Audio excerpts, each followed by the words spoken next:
The full set of, everything's up, Mark. Everything. Yeah, and we've got a guest again. It's in the Messenger Studios, not for the Meat Truth. It's been a minute, but we're glad to have you back on the show.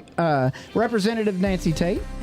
Thank you. Appreciate it. Welcome to the show. Thank you. As always, we always enjoy having you here. Thank you. I appreciate the opportunity. Today's a little bit of a mixed bag of stuff that we want to talk about. Hey, Steve. I miss you, Mark. I haven't seen you in a minute. Well, at least 24 hours because we were at practice last night. So. Yeah, I know. But on the show, I'm glad to be on the show again. This is fun. Oh, I got you. This is the startup right here. This podcast. Who would have thought that podcasts would be so influential? I know. In the recent. And you saw President Trump's announcement about the communications, right? So they have their own new media. Section for new media outlets to be able to come and be part of the White House, which is something very new. Joe Biden didn't have that. I'm flying to D.C. Can I fly to D.C. and do that? I think so. You have to apply. So. I'm going to apply. When you apply, we'll both apply and we'll both go. Yeah, we're totally going to go. Right. That would be awesome. That would be great. I would love to sit down and chat. And I think that the best but you'll be in the room for the Well, I think the best thing about that is just like this podcast is called Mead Truth. That's the part that's so important is that it gives the president the opportunity to communicate directly. Truth. Exactly. Directly. Yeah, Exactly. it's raw. I mean, the podcasts are usually raw. Right. Yeah. I mean, we talk through all kinds of stuff. That's exactly right. We how many times do we start with a plan and we end up on a whole different path? But it's about trying to make it. It's a conversation. It's a conversation. It's exactly what this podcast is about. It's not tailored to your point. It's the good, the bad, and the ugly. Yeah, we usually come up with a subject or something, and we do some research and things on it. But it's not a scripted podcast. We're not reading a teleprompter. That's right. We're not reading a teleprompter. I mean, we're not pay no attention to this commercials. PC in front of me. This is just my notes. I could do this with an iPad or a piece of paper. Reporting to you live from the messenger. Yeah. Are those the ones you just got on the 18th? No, these are the ones I still haven't sent out yet. Oh my Lord! You're behind. It's not the postal. Not the back end plane. Check the postmark. Well, you want to apologize to those folks here on the air. Right. Everybody. So a couple things. So that's a big new era for communication out of the White House and things. 100%. That's awesome. He's signed something like 36 different executive orders that have over 200 or maybe almost 300 actions about with those. I haven't got the exact action list. We want to talk a little bit about AI, and we want to talk about just the state of where we are. You were on a couple weeks ago, and we talked about some of the legislation and things, but it's been a few weeks, I guess. That's right. But now you're in session, and we can kind of be on Tuesday. Yeah, so that's This has been a busy week. It has been. Yeah, there's a lot going on, and I forgot. I'm going to take a moment here. Let's take a moment for for those who were lost in the plane crash, both the civilians and the Army. And we can take a moment just in silence there.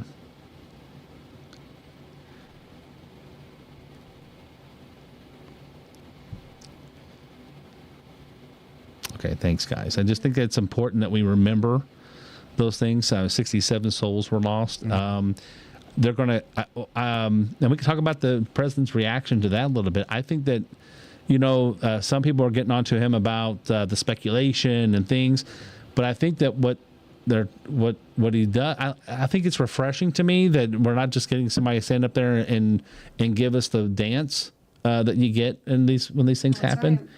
I really like having, let's talk through it a little bit. What could have happened?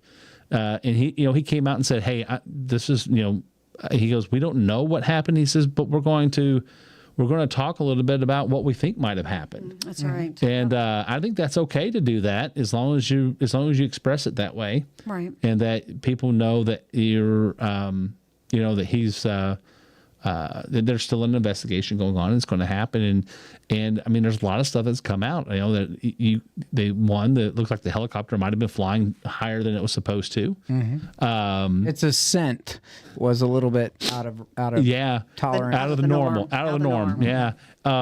Protocol. I guess that's the word that's used frequently. They have an air traffic controller. Was doing the job of two people, right? And whatever the reason that is, you know, President Trump has associated that to DEI hirings and things like that. That these, you know, he's not saying from everything that I've seen, he's not saying that, you know, that this was a DEI problem specifically. But he's saying this is but DEI is a problem that has persisted. You have to have the right people in the job, especially for this job. You cannot have a... Yeah, you can't have somebody... Like, I can't do that job. ADHD you know... I know. People would die because I have ADHD. Because I'm not really ADHD yes, you exactly, are. but I am. Yes, you are. I mean, I see a squirrel and I'm on it. Squirrel. You know? And it's... and that's just... it's just an honest... assessment of myself. Absolutely. Yeah. And people, and you know, and those are good paying jobs, but they're stressful jobs. They're very stressful jobs. And it requires a lot of attention to detail, obviously. Yeah, and and really, it's probably like it's probably more of a young man's job at this point, right? Because you need people who can pay attention, who have the energy to stay and pay attention for long hours. You know, and then unfortunately, you know, there might have been a lax there. They don't know yet, but it's at least a possibility. So these are the things he talked about. So, but you know, some people are going to focus on, oh, he said DEI.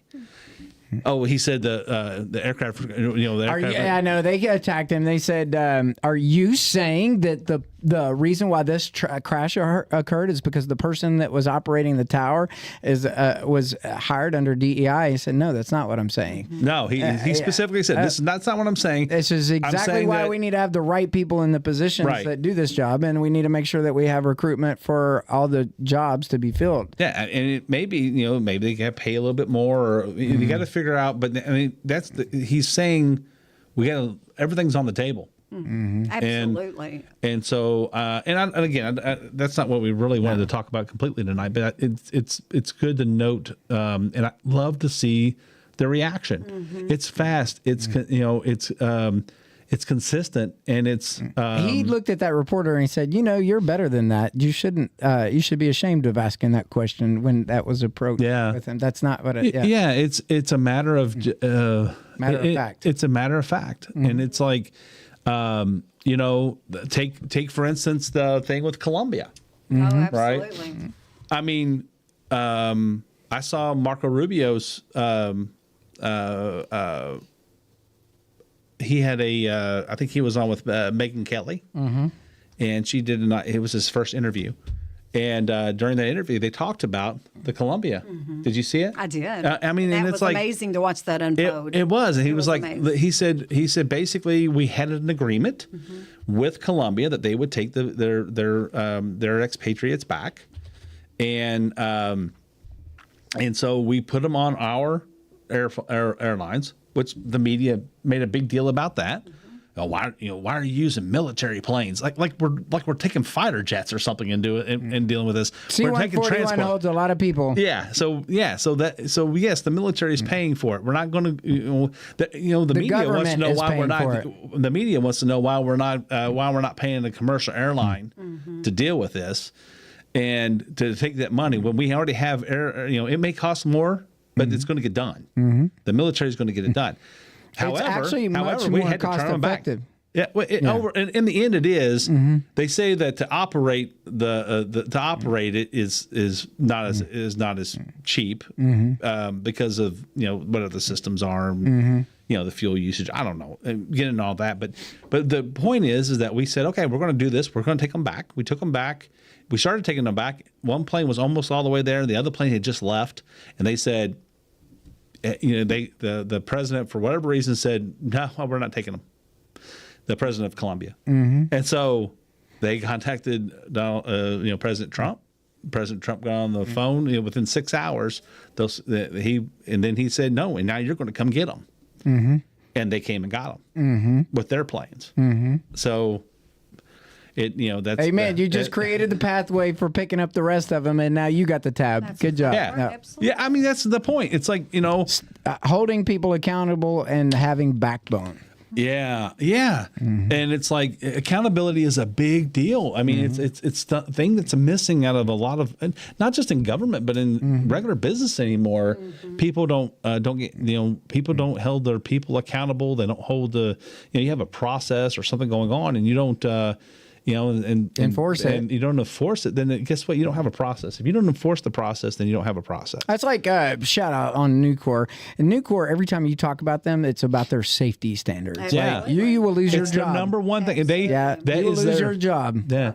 I mean, it's like, and you don't hear, I mean, you used to hear like Ford, quality is job one, right? That's right. And, and it's, and it goes along with, quality, safety. Those are all things that are very important. You don't hear that like that anymore. But it's refreshing because we hear it from our president. And you will be accountable. And you will be somebody's going to be held accountable for this. And if it's that aircraft, if it's the air traffic controller, if it's the manager, if it's the military pilots that made a mistake, we're going to know about it. And it's not going to be hidden and not going to be swept under the rug. We're going to find out about it. And you know what? They're going to make changes. Pete Hegseth, but he came on and said, "Listen, we're going to find out what happened, That's right. and we're going to make changes if it was a pilot error or whatever. And we're going to make changes to our training and our programs to make sure it doesn't happen again. Yeah. That's all you can. Stuff happens. Well, It's tragic. Yeah. It's tragic, but stuff happens. Well, I said this the other day on a podcast that they've had snippets of these close air encounters for a while now. I think they said It was 36 or something like that in the last 3 or 4 years or something like that. Yeah. It wasn't a matter of if, it was going to be when. And the fact that, to your point, we did not hold to account these important positions, and we've just let them go. And it's been okay for one guy to violate regulations and just be one guy running. Yeah, because it's been close calls. Yeah. Not. Yeah. Oh yeah. Now we've got one. So now we'll pay. Now we got to do. Yep. So it's unfortunate that it got to that point. Once there was one close call or two close calls or three close calls. But there's been like 30 something close calls I want to know in who American the leader, airports in the last. I can't remember how many years. I want to know who the leader was that said it's okay for you to allow that to happen, supervisor, and the HR department. All of them should be fired. Yeah, I mean there should be like a limit to number of aircraft. So if the air traffic controllers, this is my opinion. What I think they should do is that they should put a policy in place that says if there's not X amount, for every air traffic controller, that's the number that will determine the number of planes that can land. Right. So if you have one air traffic controller, maybe it's 50 planes can land in a day, or 100 planes can land in a day. But I think they said there were 500 flights or something out of DCA, out of Reagan that was canceled. Oh, because of this incident. Because of this incident, course. just in one day. Of course, yeah. Just in one day. That's right. And so, so how many air traffic controllers can control 500 flights coming in and out of there? It's a lot. I mean, plus the military flight. There's a lot of military flights around DC. I mean, every time I've gone to DC, it's not just helicopter. I see helicopters. I see small planes and things in the area because they're all flying in and out of the different Andrews and what's the base? I can't remember the base name there. The one that this helicopter was coming out of. You're gonna get me to looking it up. It's the one where all the people who are high officials live at the yeah, Army that's base. what because that's I mean basically they're flying officials in I and can't out of believe DC. I'm forgetting this. Right, if they quit changing the names of these places. No, I'm just kidding. That's all right. This one didn't change it. Anyway, so and so I think it's interesting that we're seeing this live. I think it's great to be there's I'm not going to pretend that Donald Trump doesn't scare some folks, and he makes you think. Sometimes I still cringe at some of the things he says. I'm like, why did you say that?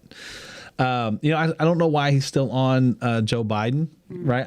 If I were him, I would never mention Joe Biden again. Who are you talking about? Trump? Yeah, because he still want to say under Biden's administration and so on and so forth. And I get that he's trying to show the contrast. Well, I think he's also trying to point out that this is January 31st. Yeah. He got inaugurated on the 20th. Yeah. So, while he should be held accountable. I mean, he is the president, of course, so everything falls under his area of responsibility. Yeah. But for the things that have occurred over the past 4 years, it's kind of hard for him to be held accountable immediately. I mean, that's 11 days true. after the That's inauguration. true. And I think that's what he's trying to say. It doesn't But always it's come still- across that that's way. exactly I mean, right. But it it's seems still- like he's the he's president. just like, oh, I'm going to point my finger, point my finger, and it's like say yes, But I mean, if that's the case, and I'm sure it is, I would rather hear him say something like, we just got on the job. Absolutely. There And, you go. That's exactly we just right. got on the job, but we're going to get to the bottom of this. That's right. And he is saying that. Yeah. But then he But- turns to say,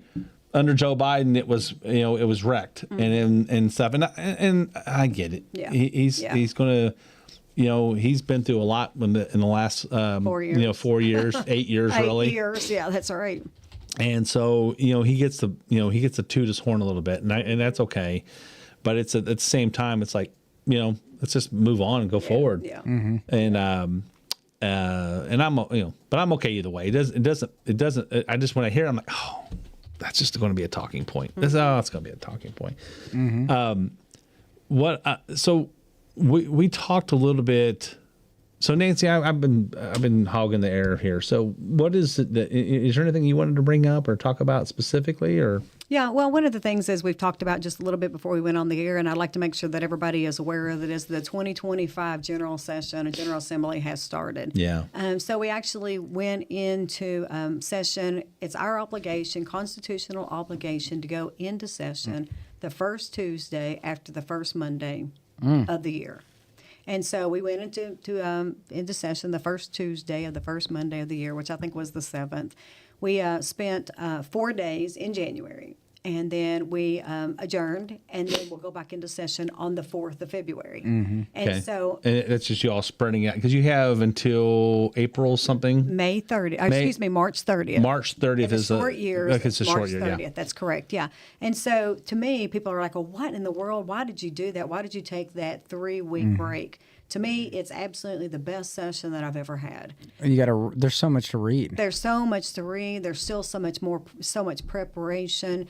And it does give us an opportunity to just a little, just to get a little bit more solid on our feet. Right. So you've used 4 days. Yeah. And we've you used 4 have days. so you still have 26 days 26 of days. availability That's correct. Yeah. to do before March 30th. Yeah, and so the good thing about this session too is that we won't be on the floor. We won't convene, which means that we won't go on the House floor any Monday of this session. Okay. And we'll have half a day on Friday, and that gives us more of an opportunity to come back and be present with our constituents. It seems like this is also a stress relief for the staffers that are doing a lot of the legwork too. Oh, absolutely. I think so. Yeah. So during those 4 days, I think there were 239 bills that were filed between the House and the Senate. And so in the past, That seems light for compared to past years. Don't rush it. Don't rush it. That's right. Yeah, but I still anticipate that there's going to be, 800, 1,000 that are filed. I'm sure. There's actually I was kind of tongue in cheek on that. That's exactly right. Yeah. I think there's one more coming from yeah. locally. We had Josh Calloway on yesterday on the Messenger podcast. I hosted that one, and he's introducing the legislation. Nancy helped write the bill, and we had Tanya Cerna on the show yesterday. I practiced. There you go. Good deal. Good deal. Because I've been talking about it, and we had oh my gosh. Well, we've had someone else in studio today that was interviewing because she recently lost her son in a tragic automobile incident. Okay, yeah. And just the conversation because it's so sensitive, but there's so much more that happens beyond the crash, the litigation, the stuff. And then, your legislation, I'll let you talk about it more than I will, because, I mean, that's what y'all are working together on. But it involves railroad crossings. Go ahead, Nancy. Correct. Yeah, and I think that this is one of the perfect bills, or not the perfect bill, but it's a perfect demonstration of the process. Yeah. And so you all have heard Senator Meredith talk about that even if it's a really good bill, sometimes it takes 3 years to get a really good bill across the finish line. Yeah. And so this all started in 23, and we've got the other podcast, so I won't talk about everything because you need to go listen to the other podcast. But this process started in 2023. And so that was with Tanya Cerna coming and talking to me. Actually, my grandchildren came and talked to me. Tanya Cerna's the secretary at Ekron Elementary. Right. So Tanya, my grandchildren came and said, Nana, we've got this big problem, and we need your help with this problem. Can you please go help Miss Cerna? Because she's really, really sad because her son got killed at a railroad crossing. That we really need you to help figure out what the problem is and what we can do to avoid this problem in the future. We were talking to well before going to that. What was the problem? I mean, what exactly what's wrong with the railroad crossings? Yeah. I think I know, but yeah. So if you think about envision all the railroads and all the tracks that we have, even here in Meade County, they're all over the place, and frequently there's no lights and there's no arms. And so what happened in this particular situation, actually there's been 6 fatalities within 5 years in a 20-mile radius. And the problem is that the vegetation is not being maintained. And that's, that the driver, if there's no crossbars, and if there's no lights, the driver of the vehicle might not see a train coming, nor the train might not see the driver preparing to come across the tracks. Right. I mean, it is. There's a line of sight issue at the tracks because I know that out at Ekron. That's exactly Destin. Sure. I'm thinking out at is it Smith Road? Is that what it is out there? Or what is that road? It's as you're going out towards Ekron, you go past the Doe Run Ekron Road. I know exactly what you're talking about. You go past Doe Run Ekron Road, and then you go across. Well, Doe Run Ekron Road. That's right. It's an angle on there. An angle. It's the same thing. A hump and an angle, and and it's so and that's another thing is that nothing's perpendicular. It's like everything's at an angle, that's right. And it's very difficult to see. So you're looking up. That's right. But you don't really get to see until you get up to the track. And so so it's like it's one of those things you take. We always try to take a lot of extra caution because we just don't know. But we were talking. I was talking to Joe Redmond, and he was telling me. I think it was Joe Redmond. And he was telling me something similar that there was one night he was driving and it was like and it may not have been Joe now that I'm thinking about it, but I thought it was Joe, and he was driving and he's like he came across one of those tracks out there and it's like he didn't get hit or anything, but it was like a lot closer than it probably should have been. Yeah, all he saw in his rearview mirror was a train. Yeah, That's basically, right. That's exactly right. And so you have to, and it's like, praise God, it wasn't me, it didn't happen, but it does happen. Yeah. And it's like, and people are asking, well, why aren't there more warning systems? Why don't we have a few lights? Do we have to have?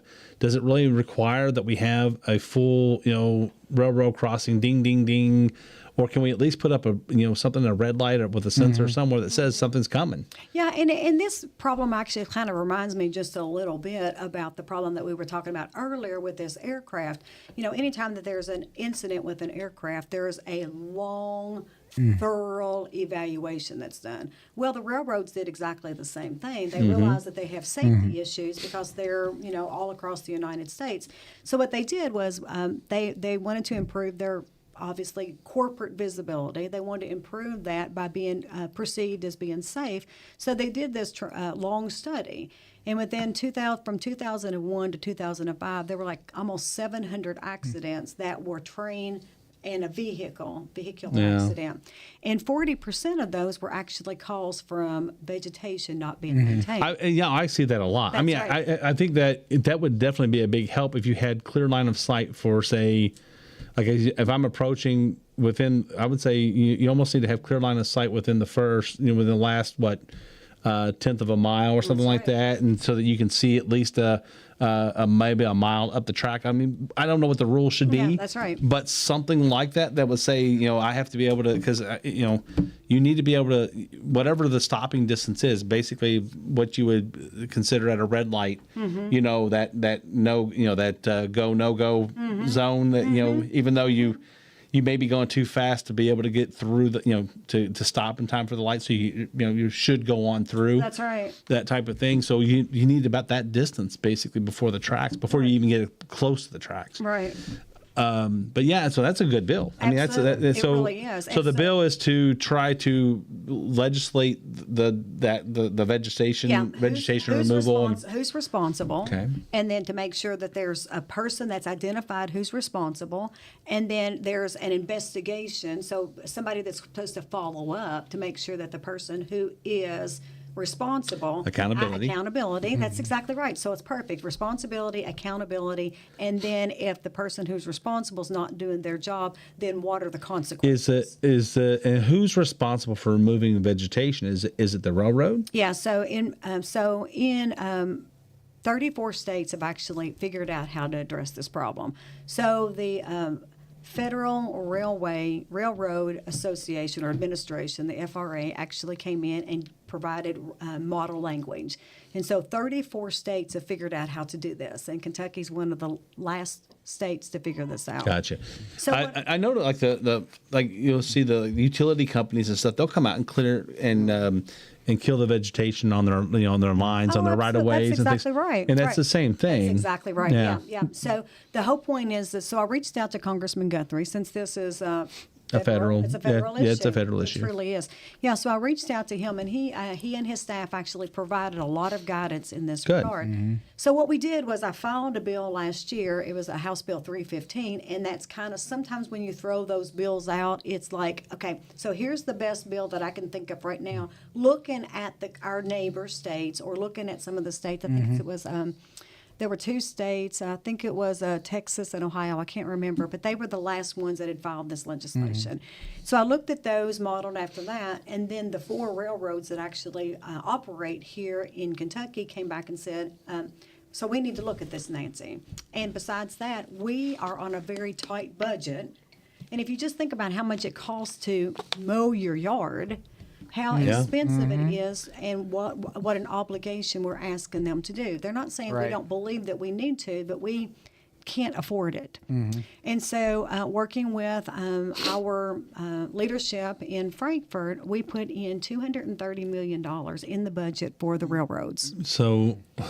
So we're going to subsidize this to an extent. Well, to an extent, okay. And so over $100 million of that was to go to the railroads in order to improve their safety. So in addition to that,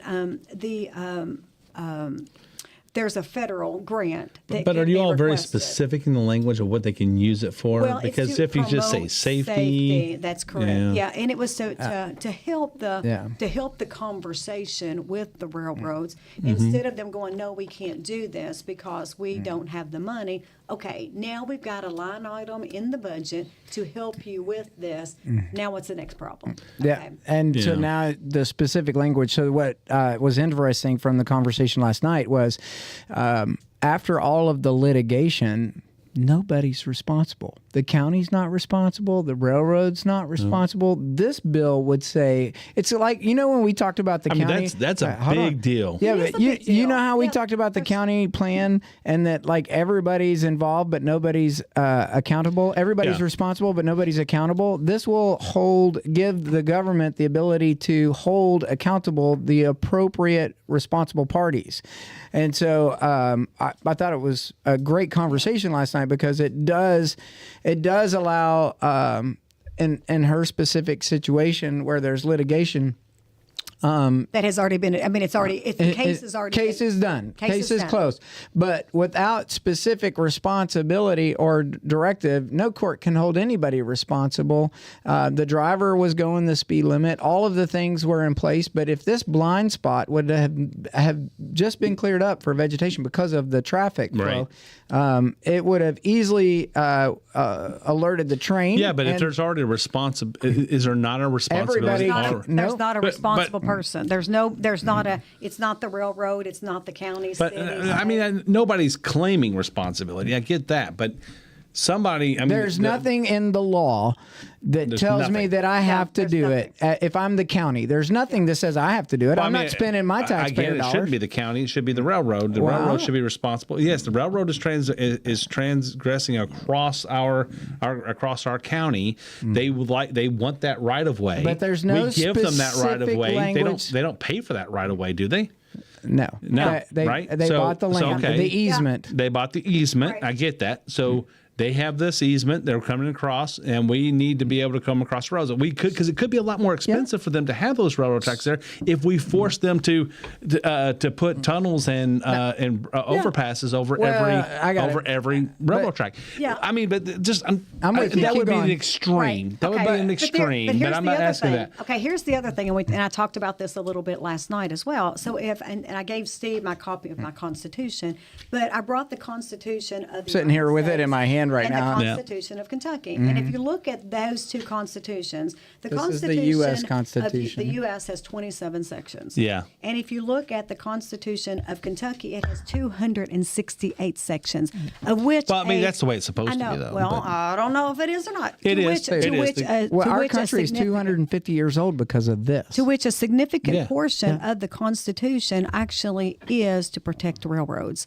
And if you think back to our Constitution, we're on the fourth Constitution of Kentucky. The last Constitution was implemented in 1891. If you think about 1891 and how important the So- railroads were in 1891, which I'm not saying that they're not important now, but how important they were then. You didn't also have cars in Well, yeah. And, 1891. yeah, and Well, you airplanes. did, but very few. That's exactly right. So Nothing was moving by freight truck. Yeah, so there's been a lot of changes in society since 1891, and so those are some of the things that we have to work through. Also, is anything that we're putting, any type of language that we're putting in this bill, will it be deemed as unconstitutional? Well- and so that's the interesting part. One of the reasons why we haven't seen a lot of legislation in regards to railroads is because anytime there's attempts, it's always deemed to be unconstitutional. Okay, so. Well, I mean, and we'll have to read the Constitution about what the I got a Constitution copy right says. here. Yeah, I got Just you. kidding. It's also online. So. It is. No, I know. I did a quick reference last night. I mean, that's. Right. I'm going to come back to that point about the constitutions in a moment, but but I mean, what but so we need to read the Constitution to find out what the language says about railroads and such, and why we decide, and why we haven't revamped the language to make sure that there's It's things. not even just that. It's our Constitution still allows for slavery. Well, I mean, it may, but the U.S. Constitution says no, and we can't, and it overrides. But The states. why do we need to have think- that in our language? I think what Steve is saying is that I don't know because why you there's- brought that up, but Well, it's I like think Because it's a great point. Is his there's a point Well, is because there's so many parts of our Constitution that need to be be removed and addressed. I and agree. brought I up agree. to- I just to don't current agree with it society. coming up in this way. I Well, don't okay. disagree with that. But I'm saying if this is part of that, this is why I'm saying that this bill is actually one of the perfect examples of the process of Yeah. the General Assembly. You have to look at the Constitution to make sure that it's not unconstitutional. Oh, well, Okay. we know because nobody will vote for things that need to be done. Okay. The people there'll be some. Listen, I'm going to get passionate about this. Okay, passionate. There's things that people say, I want this, I'm for this, and then they'll have you'll have $50 million coming from outside sources just so that just to scare people into not voting for these things. That's why stuff doesn't get done. And that's why the Constitution doesn't change, because it's too daggone expensive to try to change it, because you got to convince everybody in Kentucky to change it. Yeah. I would not change that process. But that's why nothing gets changed. Nobody. All right, we can put up a bill right today and say, okay, well, we're going to remove slavery from it. First of all, how come slavery could be allowed in Kentucky and if it was post Civil War?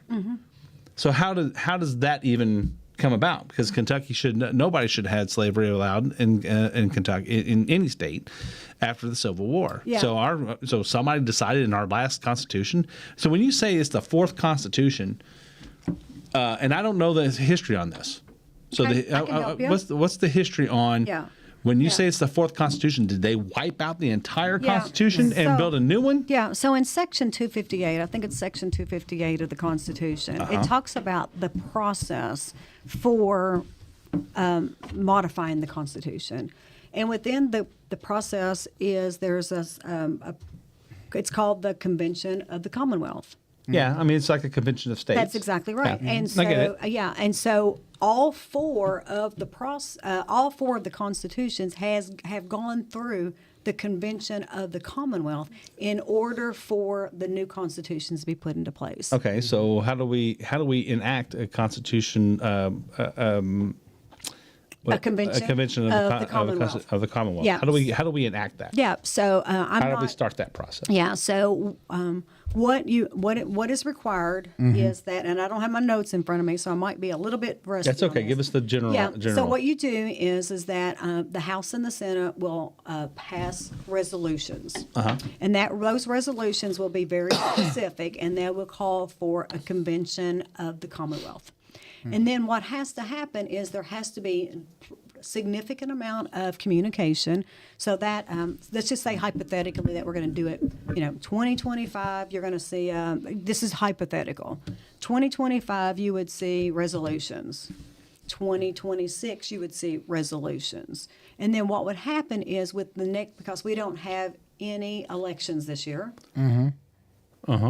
Right, Yep. we don't have any elections. Nothing in this year. Nothing That's this right. year, right? So this year, Unless you would there's see- some weird special election that's that might correct. occur. That's correct. So at the General Assembly, you would see a resolution. 2025, 2026, you would see resolutions, and that resolution would call for a convention of the Commonwealth, and then 25% of the eligible voters have to agree to calling a convention of the Commonwealth. So we would have an election, It would be on the ballot. and then if 25%. 25%. Of the voting population. My question is how come this doesn't happen like every 20 years? Well, isn't that a good question? Well, And because if it's only 25%, Well, we can first of all, how get many- 25% of the people to say yes, we want to go and make some changes. That's exactly How right. many people showed up to vote?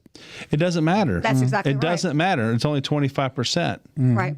Yeah. Yeah, so, but did we hit 25% there? In the yeah. presidential Yeah, election, we got a certainly did. 50%. Yeah. Yeah. Yeah. So 25% of the eligible population has to agree to a convention of the Commonwealth. So that means if you get 50% on an election, so in Then there- 2028 and comes. And then the next. I got a question. Okay. Okay. I have a question. Okay. Let me. Okay. And I don't want to stop the tracks because I know where you're going to go on the next Oh, we're step. already on a different track. No, Exactly. we're good. No. Isn't bad, This though, I track guess. is. This a is good- how we go. This is a This good is how we do. That's fun. That's right. If they this is the problem, right? With social media and everything else, and we've seen bills for amendments in the Constitution. Let's just pause at this step of the process. All the outside influence that comes from the United States, how do you prevent the outside influence from infiltrating the regeneration of our state's constitution and having that powerful influence like it has in previous elections? Yeah, and I think that's one of the complications, and I think that's why it takes a lot of grassroots efforts like podcasts like this, and for people to actually get out and communicate. Right. So frequently we don't do that. I mean, I'm all for calling for a convention of the Commonwealth. because I think there's a lot of changes that need to be made in our Constitution. It's a little scary when you do that. It is. Because It is. you can get things that you don't want. Yeah. That so when you make that decision, you can't take it lightly. Well, so then, but that's not the end of the process, though. Okay. Yeah. Well, no, I mean you have to. Because then- You Still gotta elect a that says we're delegate. going to do it, and then you have to select people to come and actually. There's 100 delegates that sounds are selected. familiar. Yeah. That's right. There's 100 I delegates. get it. I get the- so yeah. each district would have, well, not each district because there's 120 counties, but there's 100 districts, 120 counties, but 100 districts. Right. Right. So each district would get to have a delegate. in Yeah. there. We've So, I been mean- through that process Yep. too. Isn't that Right? exciting? And I think that would Yeah. be the way it would be done. But each district, it would be both. Like we probably but went it through would for the be- G. It would be both sides of the you aisle. would have to choose, and it wouldn't necessarily be your representative. It may not even be your representative. It could be anybody in the That's correct. anybody the from voting population. yes. That's exactly So every registered voter could attend the district meeting, much like the Republican Party does or the Democratic Party does, but it would be both sides of the aisle, and they Yeah, all vote. it's- yeah. And And each I could see district how would that have- committee would go.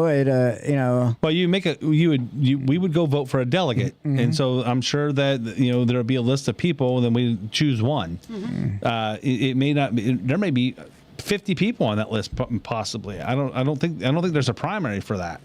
I think this is a matter of just hey, who wants to put their name forth, and you get nominated, and you go through the because- nomination process, which may be a very easy thing because nomination process for any position in Kentucky, Excuse me. bless you, Thank you. is very simple. It's like usually just like for local, it's like you have to Still like got to two go people. get people to vote. You have to have right. two people sign for you, so you can get two people to vote. That's to, right. to get anybody. That's right. Yeah. So every district. What is it for representative? How many signatures do you have to have? Two. Just two. So it's the same. Two. Okay. Mhm. Yep. Yep. Yeah. Yep. I've never looked Yeah. into anything above local but local is just two. Yeah, it's just two. Yep. Yeah. Yep. So you would have 100 delegates that would come forth and start working on the Yeah. convention.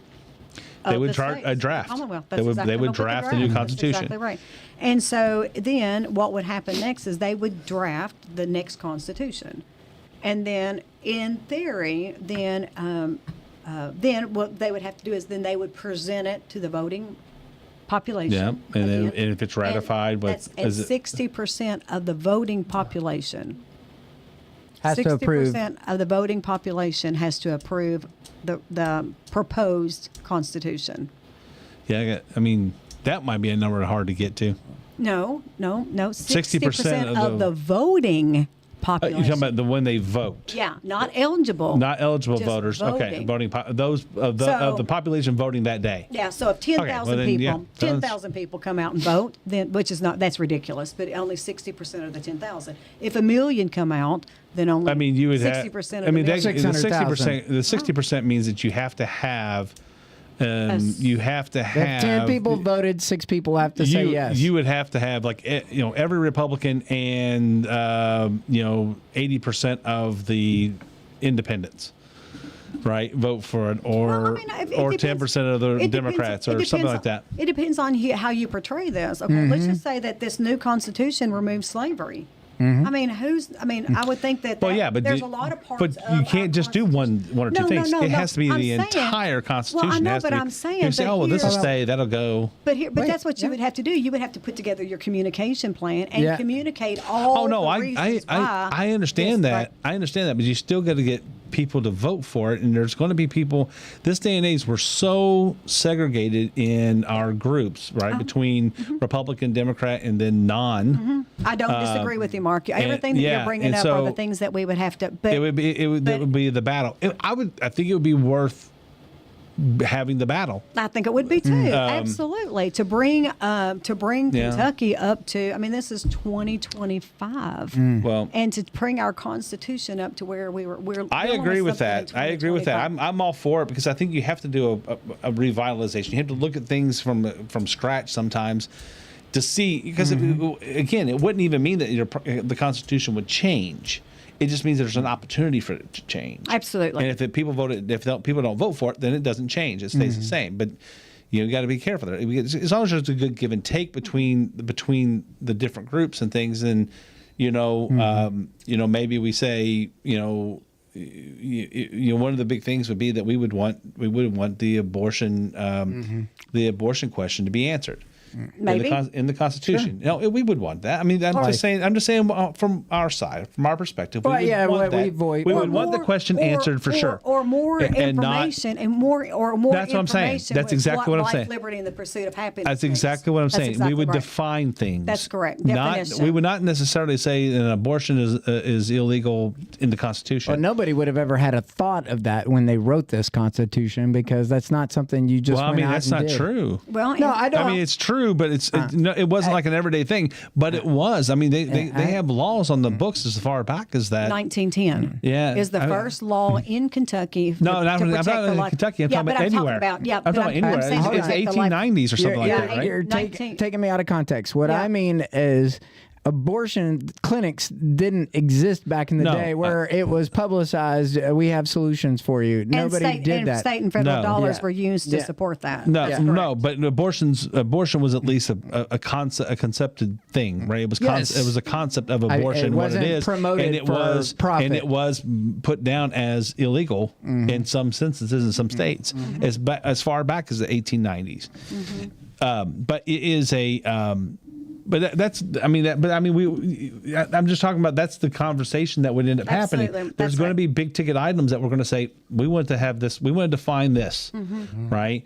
We're not saying that that you can't save the life of a mother. We're saying that you have to have solutions that allow for try to save the life of the baby too. That's really what we're saying. Yeah. Right? That's right. The opportunity would be there to be able to do that. Yes. So, but that's, but the purpose is that we need to clean it up. We need to clean it up. That's exactly right. Yeah, I think one of the things that's so interesting, and I brought this up in the podcast last night, the thing that's so interesting is that there's been rulings by the Kentucky Supreme Court that says that the General Assembly cannot pass law that would bound the future generation, the future general assemblies. Yeah. So we cannot today pass legislation that would bound future general assemblies, and yet we have. What do you mean? I can't set your rules. That's right. Right. I can't set your rules, but you have to abide. Perspective, but you have to abide by the legislation that preceded you. Yeah. Otherwise, what you're saying is that every 2 years it's a new session. That's right. And there are no laws. Well, in theory, there could be a new session. I'm just saying, you have to. In theory, I don't know what that means exactly when you say, because laws are on the books that you're bound by the law that comes before you. Yeah. So but at the same time, what's the definition of that? Well, it just doesn't make sense. Well, no, sure it does, because there's nothing. Well, I understand the budget. I can't. But let her finish for a second. There's nothing in the legislation that is in stone. All the legislation potentially could be removed by a future generation, by a future General Assembly. Every piece of legislation could potentially be. Okay, I just think it doesn't sound. It doesn't. Okay, right. I'm not trying to argue. Yeah. I'm not trying to argue. I'm just trying to understand. I'm trying to put an understanding of why that's in there, because my understanding of that was it's about the rules of that. Like, you can't set the rules. And permanently set the rules, because each legislative session can choose their own rules, and as long as the body agrees. And then, but when I'm talking about law, that's always the case, unless it's in the Constitution. That's right. That's what I was going to say. Right. Unless it's in the Constitution, then every law is already does that, right? Exactly. There is no law. There is no law that can't be modified unless it's stated in the Constitution that it has to be this way. Exactly. You just further explained what I was trying to say. Okay. Yeah. It just sounded a little different to me the first time. So I'm glad we worked that out. Okay. So a General Assembly, there's no General Assembly that can pass legislation that would bound a future General Assembly. That's why we can't have. That's why you can't borrow money. That's correct. Right, because it obligates the future legislation. That's I get that too. Okay. Yep. Okay. Yeah. So, but if you think about that and how the irony of it, if you've got a Constitution that is 268 sections long, and there's language in that throughout the entire section, throughout the entire Kentucky Constitution, that bounds all of us to the Constitution, That's the irony of it all. I mean, okay, so let me say, for example, we just had the Constitutional Amendment number 2.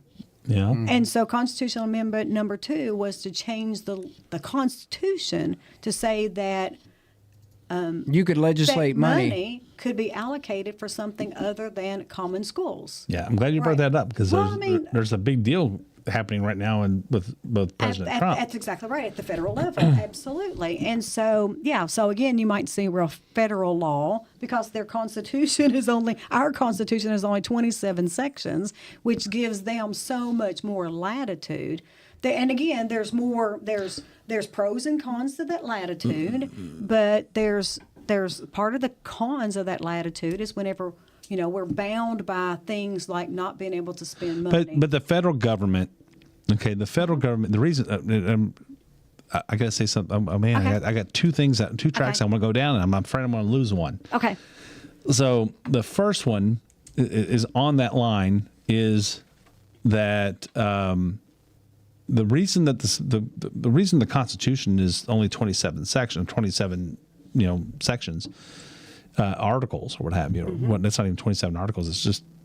It's 27 amendments, right? Yeah. 20. That's right. Yeah. So I call them sections. Whatever, Yeah, right? yeah. But it's like in comparison to Kentucky. However, that's what I did. but that's because the federal government has limited power compared to the states. The states are supposed to have more power. And so in that, they have more things that are on their level that they have to deal with. So therefore, their constitutions should be larger. Yeah. Because there's, the number one rule is that if it's not listed in the Constitution, in the U.S. Constitution, then it's left to the states, and the states then have to deal with it. So the states then have to build a Constitution. And part of the Constitution is about just abiding by what the U.S. Constitution says, but then the rest of it's about, okay, what do we do with the rest of this stuff? Yeah. Right, that we have to deal with. So that's why I would always expect our Constitution to be bigger. It shouldn't be 200-something sections, but or amendments or what have you. Right. But it needs to be whittled down. But I would expect us to have a lot more things because you don't have there's a lot of things that we have to deal with on the state level. But what I would also say is this: going back to the money for the schools and such, the Amendment 2. What are we going to do in Kentucky when the U.S. says, well, we're cutting you off because you don't have charter schools? And that's what he said. That's what President Trump said. If you don't have charter schools, if you don't allow charter schools, then we're going to start reducing the funding that goes to your state for education because you're not using the money wisely. Yeah. And so now what are we going to do? Yeah, isn't that interesting? So do you think that I don't know. I'm just you got to think about it. I mean, the teachers unions, I think the teachers unions are going to pucker is what I think because they're going to be like, oh my gosh, no, we're not having any money. We're not going to be able to spend money. Well, I think no. So my question was even more than that because the Kentucky Supreme Court, I think since I've been in office, we've passed like 3 or 4 bills that would change. How that would actually provide funding for common schools. Chartered schools, or a framework for funding for chartered schools. But the Kentucky Supreme Court might still be in evaluating that. But I think they've ruled, against 2 of them, for example. Okay, so then if the federal law changes, or if there's an executive order that changes that says that we won't get funding if we don't have chartered schools, so then as a General Assembly, we'll pass a law that says that here's how we're going to have chartered schools. Okay, so do you think then that the Kentucky Supreme Court, without the change of the Constitution, will automatically be No, I think you'll still have people come forth and say, well, you can't do that. Right. It's been ruled on, and then it's going to require. That's what's going to happen. We're going to lose funding in Kentucky because the Kentucky Supreme Court can't find an opportunity. Because the people who are running the teachers unions have put all this money forth to try to scare people into thinking that charter schools are going to be the end of their school, and it's absolutely not. But what's going to happen is not allowing charter schools and having failing scores. are going to cost you your money, your funding, because the funding's going to go away. But what I'm saying, Mark, And you're going to have to raise it and here in You might Kentucky. have already answered this. I'm going to ask the question again. So the federal government hypothetically makes that decision, which is possible. That It's could on the happen. books right now. That's right. It's on the table. Yeah, it's to be on thought the about. table. That's right. Okay, so they passed the legislation that's what happens. Okay, it's hypothetical. Well, it's technically just an executive order from Well, President that's what- Trump. that's It what I doesn't said. have to, because he controls the money once it's allocated from the. Yeah, I said executive from- order yeah. earlier. That's correct. Okay. Either way, legislation, executive order, that action occurs. Right. The General Assembly of Kentucky will respond, and we will file and pass legislation that will give us the opportunity to continue getting that money. Now, without a change in the Constitution, won't it be ironic if the Kentucky Supreme Court then rules that there's room in the Constitution for us to pass that legislation? Yeah, but they can't. They absolutely can. Right. Okay. But all we have when to they do do is- that, they've ruined their reputation and their ability to rule on anything, because you can't say here it's unconstitutional, and then just because I'm going to lose money, oh, it's constitutional now. Mm-hmm. You can't do that. It's not. I know what you're I've said saying. we've seen it before. I We've understand seen what it you're in saying, our lifetime. but I'm You know, saying we've seen I'm it trying in to our take this. lifetime. I'm trying to take this. Well, We've seen it with Roe v. Wade. I mean, we had a 40-year. We had a Roe v. 40-year. No, we had a 40-year decision on the books, and then a. Yeah, but we're talking about the same Supreme Court. We're talking about the exact in same. Kentucky, not no, in no, Kentucky. it No, will, no, no, because no, no. because if this comes down tomorrow, Yeah, and but you all say, well, we're going to do this but we right have now, a different- we will find out. No, No, I mean, we have no. We Listen, do have listen, new listen, one at a justices. time, one at a time. We have new justices on the Kentucky Supreme Court, so it will be. I think there's 3 new justices on the Kentucky. Yeah, so it's not the exact Excuse me, same makeup, 2, but you would excuse me, have 2 new justices. However, you would still be It's the same Constitution. It's the same Constitution, and you still have justices. There's no justices from the Supreme Court from 1970. Was it 72, 73? Whenever the Roe v. Wade was. Oh, yeah, 73. That's 73. right. Yeah. So there's no justice that That's right. remained from 73 Same to when Constitution, though. Same I Constitution. know. It's the same Constitution. Well, it was unconstitutional the way they did it. I That's get it. exactly right. It's you can go all the way back and talk about Dred Scott. Yeah. Right. Well, I'll tell you what. A horrible decision. There's horrible decisions by the Supreme Court, and that's fine. But the same Supreme Court, even just part of it, partially the same, generally doesn't come back and change their mind. Mm-hmm. Right. I It just agree. doesn't happen. So so this Supreme Court, I mean, this is something that's going to probably come up. That's likely to come up. Yeah, that's in it's all likely to come probability, up. it's going to come up. It's going to come up in the next few months. Mm-hmm. Right. Mm-hmm. And they're going to have to turn around and go, Yeah, but see, that's. But we what- actually have a constitution. Dude. I mean, I think that it's. You got to give her a chance to speak. But I when think you that make a that's- point, I love you, brother. Hold Yeah, on. but I think that's the problem with us living under a constitution that was written in 1891, when so many things, the world continues to evolve. And so the very fact that we are held bound by a constitution that was written and passed by the population in 1891, how bound we are by the logic and the thinking of the people in 1891. So can I Because ask? the world has changed. I got it. I agree with the change of the world, but I think, and if I'm hearing this correctly, and Mark, I'm going to turn it back to you to finish your thought. I get it. And again, I'm going to go back to the statement I made a minute ago. All of the outside influence that can go into that, and then the same concerns that we had. Well, I'm not comfortable passing that amendment, and then leaving it up to legislators to decide how we're going to do this and that. Specifically to this one point about a presidential election, this will be a true test of our Constitution. Yep. But with what liberties and freedoms do we push every envelope? I will be curious to see the Poe versus Kentucky case for the right to very life. cool. That's our Roe v. Wade. That's our it got Roe v. Wade. postponed again, right? So it was supposed to be hearings were supposed to start in It's supposed to be January 3rd, and so They postponed it both sides asked for more time in order to prepare for depositions Yeah, and things. and so up to this point, a new date has not been communicated. Yeah. Yeah.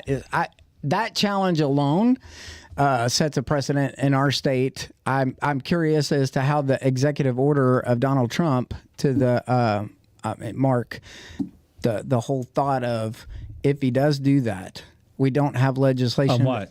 If he, charter schools. the schools. On the charter schools. Yeah. How do we move forward? Yeah. Yeah. What do we do? Kentucky will not get funding. Yeah. So what we'll have to go back. I mean, is, when he says that, Kentucky Right. will not have funding because we have stubborn people in justices Yeah. who think they listen. The justices are not wrong on this. I agree. The Constitution says what the Constitution says. Yeah. Whoever developed that was stupid. Well, they Were stupid people. They were just trying focusing on their They time were frame. focusing on they're only focusing on their time frame. You don't put something in that in legislation to do that. You don't put that in the Constitution to do that. That's my Constitution is stone, That's right. right? You don't That's why put the other something in one's a little stone. bitty and this one's big. Yeah. Well, it's stone, but our stone seems to be It's a bull. It's a ours is boulder. not. Ours is we got some sort of automatic chisel that's chiseling this stuff in stone, right? It's that's the point. It's like the when you're doing something when you're building a constitution, when you're building an amendment for the Constitution, this is not something that should be taken lightly and just frivolous. I'll just change it later. It's not. That's what legislation is about. That's not about Constitution. Constitution is about your basic moral and your basic community fiber. It's what builds you. It is the foundation for everything you do. Yep. And if you just can change it and add stupid things into it, that will force the future to be that you don't have the forethought to think that this is going to change. That's why our forefathers were brilliant men, right? Absolutely. For the Because U.S. they Constitution. understood for the U.S. Constitution. Now, I couldn't even. I gotcha. I mean, come on. Who are the forefathers of Kentucky? That's I mean, this, and that would be the forefathers of 1891 because the Constitution was written in 1891 for the fourth time. as many articles as there are. I would say that there's probably 100 forefathers than forefathers. I'm just kidding. You know what I'm saying, I know, right? I gotcha. So the forefathers of the United Thousands. States were brilliant men because they realized that what we're putting in this must stand the test of time, Right. right? The people that built the Kentucky Constitution did not have that forethought, right? Everything they've done is about. Really, to me, it seems like it's a lot of this. I mean, why would you build that in? When was that actually put into the Constitution? I think that was part of 1891. Why would 1891? Why would they? Why you got to go all the way back there and understand why would they put that in there? That's exactly right. That makes absolutely no sense because 1891 you didn't have widespread public schools. Nope, they were community, local. What? They were local community schools. So I bet that couldn't have been Little from House on the 1891. Prairie. That's what you would have imagined. That's exactly what you're talking about. Yeah. Yep. So I want to steer. I got one other subject I'd like to get to. I would. That's what I'd like wanna to get steer. away from that one. We're off. Can you steer us to the new one? Yes. Okay, go ahead. Okay, go. I want to talk about AI. I am. Okay. All right, Talk good. about AM. So here's the thing about AI that is scary. Okay. I'm ready for this one. All right. So in AI, there's been discussions and there's some videos out on YouTube. What's the gentleman's name that runs Oracle? He's one of the four guys that were there was Sam behind Donald Altman. Trump, yeah. There was Sam Altman. There was the know. what's his I name should know, but I don't know. from the bank, and then there was the guy from Oracle. Okay. The one of the three guys. So it was Donald Trump and those three. So Is that what you're talking the Is it Larry? Larry Ellison, yes. So thank you, Larry Ellison. He is. So there's a video out there where he's talking about AI running surveillance, right? And that would be criminal. so That's scary. it is scary. And he actually has an entire conversation about this. And he said, imagine he's talking about making sure that the cops you'll always be able to watch the cops How many and stuff like movies that. have we created that predict what that looks like, and none of them ever turn out good? None of them, right? So what I'm going to ask is I'm going to ask you as our legislature what your thoughts on that are. Yep. And that makes sure that you're all diligent in watching this stuff, because you all have an opportunity, I think, to go ahead and put legislation on the books that says that in the state of Kentucky, surveillance, AI surveillance will be limited to very, very small. That the government will not be able to have AI surveillance. Yeah. Right. And I think that's, the United States government can say whatever they want as far as allowing things to develop, but our networks and stuff cannot go out on AI, because then it becomes, once you get to that point, who's going to say you'll have to you'll have to watch every little law, right? Every little law that's ever been made, that's still in the books. AI will then develop a way to look for it and hunt it out. Whereas right now, people make mistakes. You're speeding down the highway or whatever. Nope. We got it right here. You go 1 mile an hour over, AI is going to pick up on it, because, well, you're every time you go into the store, or every time you go into the shop they hook up to the computer downloads all your data. Oh, you were going 61 and a 60, right? And so now, am I going to get an AI ticket? And so, and that's not even the worst of it. It's like, watching everything in your house. They'll be able to, get into all the devices in your house and be able to determine what, this is what AI can do. So what protections of privacy about that stuff? Yeah. So there was a task force over the interim, and that task force was specifically supposed to be looking, and did look at AI and what the pros and cons of AI is, because there are some pros. Oh, there's a lot of pros. I think there's more pros than there are cons, but there's some big cons. Exactly. And so I didn't read specifically everything that came out of the task force, but what the task force said was that there was more than this, but what they said was that they needed more time to evaluate it. Yeah. And I understand that. I really do understand, because the average person, and I'm not talking not somebody that's in technology and a technologist and they live and breathe AI. They know, but the average person does not know what AI means. And so therefore, and it's evolving. I mean, this is a technology that truly is evolving. And even though it's been, we know that it's been in place for 10, 20 years, it's evolving, and it's continuing to get.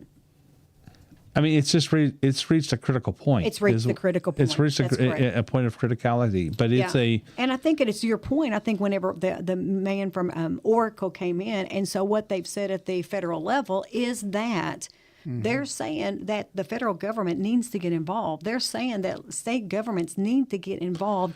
There needs to be whenever technologists are asking for guardrails to be put around, but they're not technology. Well, some of them have. They got to be careful. Sometimes, so Larry Ellison's not. Okay. Larry Ellison's the one that's actually saying, let's go for He just got the cowboy. He's the one that wants it done. He's the one that's saying, "Yeah, let's imagine what we're going to do with this." Well, yeah, okay. And we're going to watch He said, "We're going to watch the cops." Well, that means you're watching me too, and watching you too, and you're watching you. Isn't this what we stopped Obama from doing with cell phones and minutes and all that? Yeah, other stuff? Imagine the NSA. Imagine the NSA on AI.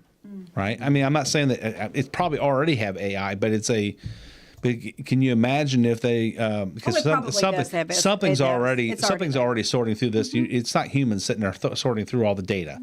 It's artificial intelligence. It's the supercomputers doing it. Supercomputers doing it. But it's scary. It's scary, and I think that we have an opportunity right now to start putting some guardrails just at the state level that says, guys, we can't let this happen. We can't let. I mean, most people are not doing illegal things on a day-to-day basis, but there's laws. There's still laws on the books that say you can't carry. I can't remember some of them, but like you can't carry ice cream in your pocket in Oklahoma or something like that, right? There's that kind of stuff that's out there, and if AI sees it and says, okay, well, I'm now the enforcement, right? The AI becomes the enforcement for all these laws. But when does it stop? That's right. Because everybody's lazy and didn't get rid of the laws.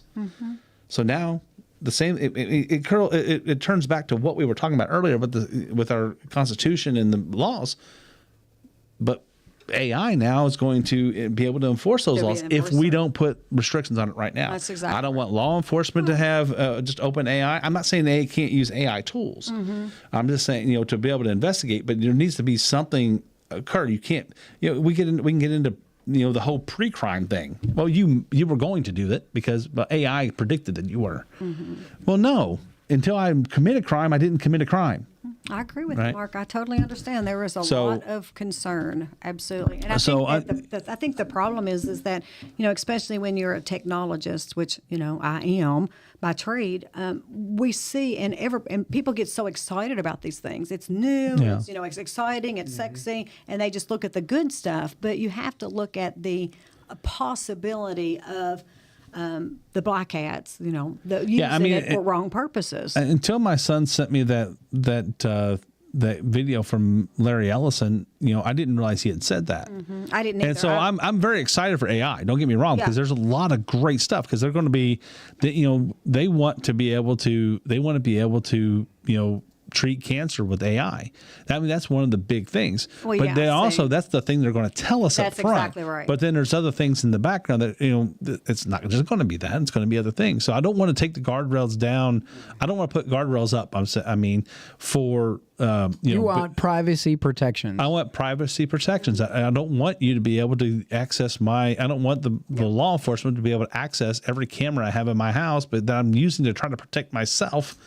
And then they're going to use it to say, oh, well, you did this. And, this law from 1972 is on here that says that you couldn't, use a bottle opener that way or whatever. Yeah. And so, here's your $10 fine. Not to mention, who are you putting out of a job? Because all of those people who scrub video, I could see if you took the video and you wanted to use AI to process the video and look for a specific thing or person. Crime has occurred. Yes. If a crime has occurred, I'm all for using AI to go find 10,000 hours of digital. Go find evidence of a crime that has occurred. But I don't want it sitting there watching me, waiting for me to make a mistake. That would be like the movie with Tom Cruise where they predicted Minority Report. Minority Report. Yeah, it's exactly what I was thinking when I said the pre-crime. Yeah, the other one I thought was Elysium, where some computer triggered that he had done something wrong, and then he stuck chalk into a robot, and you just can't get the right prompt. Yep, we're going to raise your fine. Your probation has been extended. Congratulations. Yeah. The other one that was like that was Demolition Man. Yeah. Yes. Remember Demolition Man? Yes, I do. Came out of freezing and and then but then like every there was like a little ticket thing on every corner or whatever. Every time you walk by and you said a cuss word or something like that, there was a piece of paper pops out. There you go. You 10 demerits. You've used an unlawful That would word. be 10 credits. Yeah. Thank you. Yeah. I'm not saying society wouldn't be better, but I'm saying that we shouldn't live in a society like we don't want to live in a society like that. That's all right. Yep. So that's fun. It's been a good one. Yeah. We covered a lot of stuff today. Sure, These open sessions like this are pretty it can kind of go that way. Yep. You did good though, Mark. I'm sorry. I know you were very fussed passionate. at me. I'm like, dude. I didn't fuss at you. I just you fussed at me. You weren't letting her get a word in edgewise. I'm gonna go back and watch the tape. We'll see. You go. I'm gonna go back and stopwatch and say, oh, I think Steve was just not paying attention. I've actually stayed quiet. You have. I have stayed quiet because but I warned you. I was passionate about that. So. You did. The decibel meter was going into the red, and I was like, okay.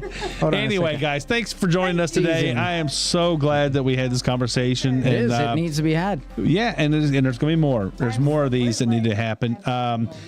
Just a reminder, we will have our reorganization at the Meade County Fairgrounds on February 22nd. I believe the eligible Republicans will be those who were eligible to vote in the general election.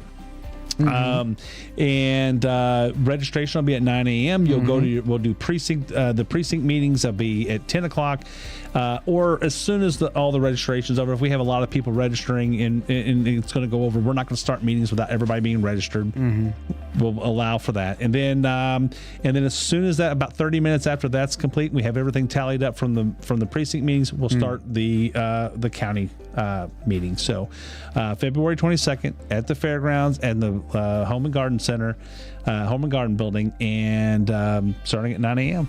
So very cool. Good. Looking forward to it. Yeah, me too. Busy week. Look forward to next week and coming back again. I'm sure there'll be more to talk about as we continue to watch the nation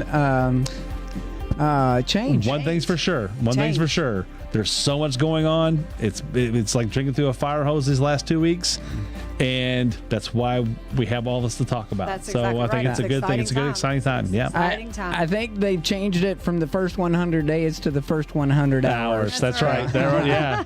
Well, thanks, and Nancy. Thanks for coming Absolutely. on. Thanks, Thank you. everybody. I always enjoy the conversation. Yeah, Thank me you. too.